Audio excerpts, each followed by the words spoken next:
The font that tells you you're poor. How typography quietly sorts you into classes. Welcome to the Threads of Culture, a show that unpacks the evolving landscape of design, branding, and the cultural forces shaping the global stage. Today, we're looking at one of the most invisible and powerful sorting mechanisms in consumer culture: the fonts that surround you every single day. Why does a restaurant menu in one typeface make you expect to pay $16 for a salad, while the same words in a different font make you expect a $3 combo meal? Why do payday lenders and private wealth managers never use the same typography? Why did nearly every luxury fashion house on the planet abandon their distinctive logos in the same 3-year window and replace them with almost identical fonts? And here's the real question. If most people can't name a single typeface, how are fonts shaping the way we see ourselves? Typography might be the most effective class signal in modern life, precisely because you never notice it working. It tells you where you belong, and you feel it before you ever think it. First, we'll trace how letter forms have encoded power and status since the very first printed book. Then, we'll follow the money through luxury rebrands, fast food menus, and the sharp typographic divide between payday lenders and wealth managers. And finally, we'll look at how fintech apps, design templates, and digital interfaces are building entirely new class environments out of nothing but font weight and white space. This story starts in 1455 with a man named Gutenberg and a book that changed everything. When Gutenberg printed his Bible, he didn't invent a new visual language. He copied one. His typeface, based on textura and Schwabischer, mimicked the handwriting of monks. The literate elite, the people who had monopolized the written word for centuries. So from the very first mass-produced text in human history, typography was already doing classwork, borrowing the visual authority of the powerful and stamping it onto a new medium. Fast forward a few hundred years. The Roman capital letters carved into Trajan's column become the foundation for serif typefaces.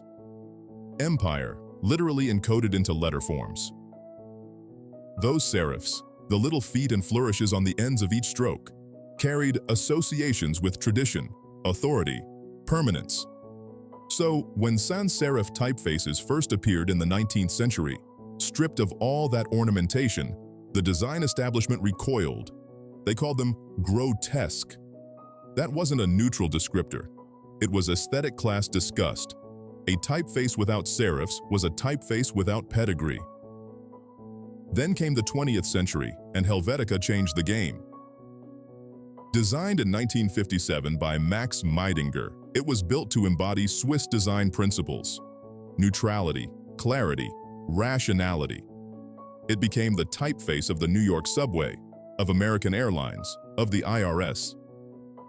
Helvetica didn't feel wealthy or poor. It felt institutional. It felt like power that didn't need to announce itself. And that, in its own way, became the ultimate class move. The font that says, "We don't need to impress you," is the font that impresses you most. Now here's where it gets psychologically interesting. Research in consumer psychology has shown that identical product descriptions set in different typefaces receive different quality ratings. Same words, same prices, same menu. Put it in Baskerville, and people perceive the food as more expensive and higher quality. Put it in a rounded, heavy sans serif, and it reads as casual, affordable, approachable. The food hasn't changed. The font did, the sorting. And nobody in the study could tell you why they felt differently. That invisibility is the mechanism. Unlike a price tag or a zip code, typography operates below conscious awareness. You feel cheap or premium without knowing the reason. So, let's follow the money. Look at a payday lending storefront. Check into Cash, Advance America. The typography is heavyweight, rounded, condensed, bold, often in bright colors, all caps. It screams accessibility. No barriers. Easy. Now look at JP Morgan Private Bank, Goldman Sachs, thin weight serifs, generous letter spacing, black and white, lowercase, breathing room everywhere. That typography whispers. It says, If you need this explained, this isn't for you. Both are designed to make their target audience feel comfortable, which means both are designed to make the other audience feel excluded. The fonts aren't decorative, they're a velvet rope, or the absence of one. The luxury fashion world made this visible in a fascinating way between 2017 and 2020. Burberry, Balmain, Balenciaga, Saint Laurent, Celine. One by one, they dropped their distinctive serif and script logotypes and replaced them with clean, geometric sans serif word marks. Critics, including the legendary typographer Eric Spiekermann, called it a catastrophic loss of identity. And visually, they had a point. These brands started to look interchangeable. But from a class signaling perspective, something more calculated was happening. These houses were synchronizing. They were adopting the visual language of the new money class, tech wealth, Silicon Valley minimalism, the aesthetic of people who build platforms, not just wear clothes. The fonts followed the money. When your customer base shifts from old European aristocracy to 32-year-old founders in Patagonia vests, your typography shifts with them. Then there's the food industry, which might be the clearest classroom for typographic class sorting. McDonald's uses a heavy, proprietary rounded typeface, warm, approachable, designed to be read at speed from a moving car. Sweetgreen uses a light, airy custom sans serif with generous kerning. The typography alone tells you the price point before you've read a single item on the menu. A customer who walks into Sweetgreen feels like they've moved up a class bracket, and the letterforms on the wall are a significant part of why. Neither font is objectively better, but one is culturally coded as aspirational and the other as mass market. We've been trained to read these signals so thoroughly that we don't even realize we're reading them. Now zoom into your phone. This is where the class sorting goes fully ambient. The fintech world has converged on a single typographic identity. Robinhood, Monzo, Chime, N26, Revolut, Wealthsimple. They all use geometric or humanist sans serifs. Lightweight, clean, surrounded by white space. This creates a visual class of financial product that tells its users they are tech-savvy, modern, and upwardly mobile. Even when some of these platforms serve largely lower-income users.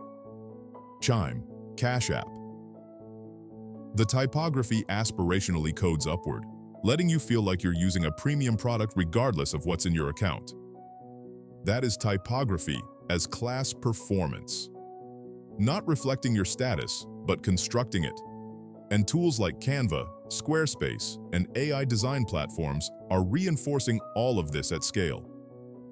Their premium templates train millions of small business owners in the same typographic hierarchies without ever saying it directly. Thin sans serifs mean credibility. Decorative scripts mean crafty. Heavy bold type means budget. You get the tools for free, but the rules come embedded. It's worth noting that this analysis lives primarily in Latin alphabet design culture. Chinese, Arabic, Devanagari, Japanese typographic traditions all carry their own class signals through entirely different formal properties.